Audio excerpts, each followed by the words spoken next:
Now moving on, making his poll debut from Viramgam in the upcoming Gujarat Assembly polls, Hardik Patel lashed out at the Congress party and the Aam Aadmi Party in an exclusive interview with Republic TV. Let's listen in to what he had to say.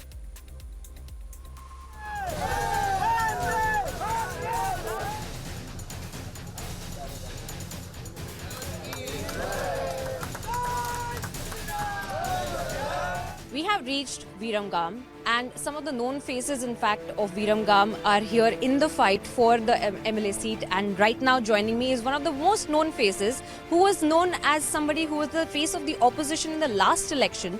But this time we are seeing him fighting on the BJP ticket.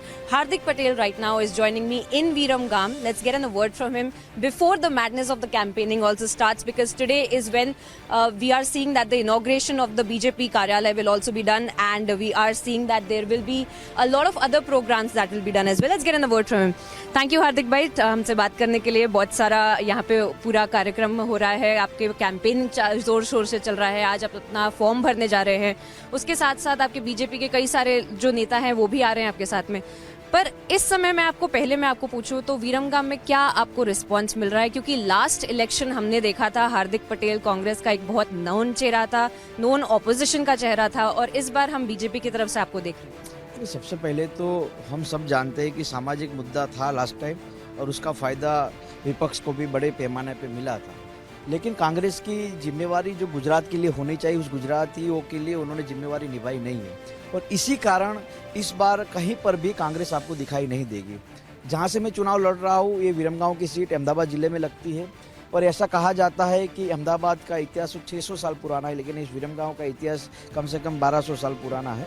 यहाँ से चुनाव में जब मुझे जिम्मेवारी मिली है तो मैं अपनी जिम्मेवारी निभाऊंगा, और निश्चित रूप से यहाँ के लोगों का प्यार और उनकी शक्ति को हासिल करके आने वाले चुनाव को यहाँ जीतेंगे. 10 साल से यहाँ कांग्रेस का विधायक है, लेकिन जो गांव होना चाहिए, जो विकास की पद्धति यहाँ तक पहुँचनी चाहिए थी, और कहीं ना कहीं नरेंद्र मोदी जी और भारतीय जनता पार्टी की सरकार चाहती है कि हर गाँव को विकास से के मार्गों के साथ जोड़ा जाए, लेकिन यहाँ के कांग्रेस के विधायक को जो करना चाहिए था वो नहीं किया. तो निश्चित रूप से मुझे भरोसा है कि यहाँ के लोग हमें पसंद करेंगे, और हमारी जो विचारधारा है विकास की, हमारी जो विचारधारा है सनातन संस्कृति को बचाने की, उस विचारधारा के साथ लोगों का प्यार मिलेगा.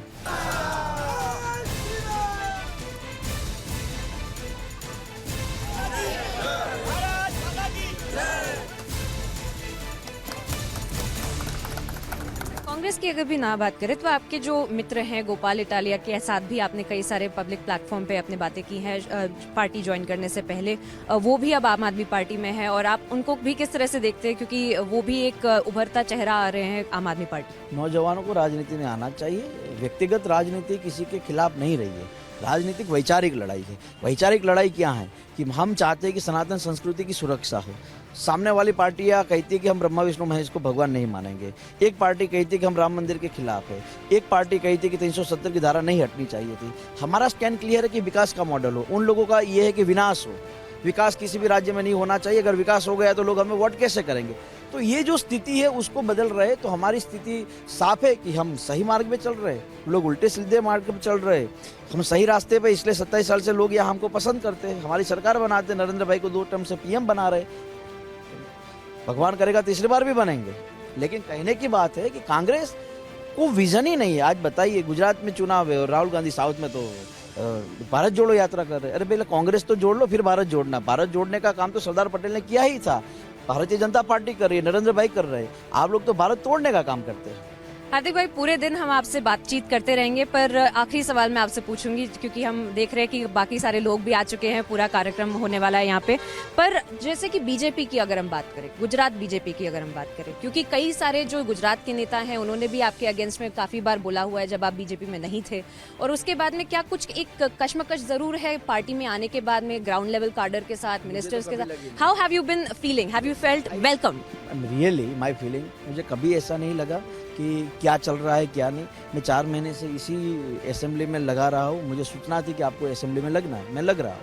बाकी चिंताओं में मैं नहीं पड़ता. और ये तो आप आए इसलिए. आप मुझे बताइए, 2 महीनों से मैं कहाँ, मीडिया में भी कई मीडिया वाले आते हैं कि आप कॉन्क्लेव में आइए, आप बाइट दीजिए. मैं कहता हूँ कि नहीं, अब मुझे जो करना था मैंने कर लिया. अब मुझे यहाँ लोगों के लिए काम करना है, तो बस उसी काम में मैं लगा. और भारतीय जनता पार्टी जिस हिसाब से यहाँ के कार्यकर्ता हो, यहाँ के पदाधिकारी हो जो सपोर्ट करते हैं, जो मोरल हमारा मजबूत करते हैं, तो उससे स्वाभाविक रूप से भारतीय जनता पार्टी के हर एक कार्यकर्ता चाहते हैं कि इस सीट को जीता जाए।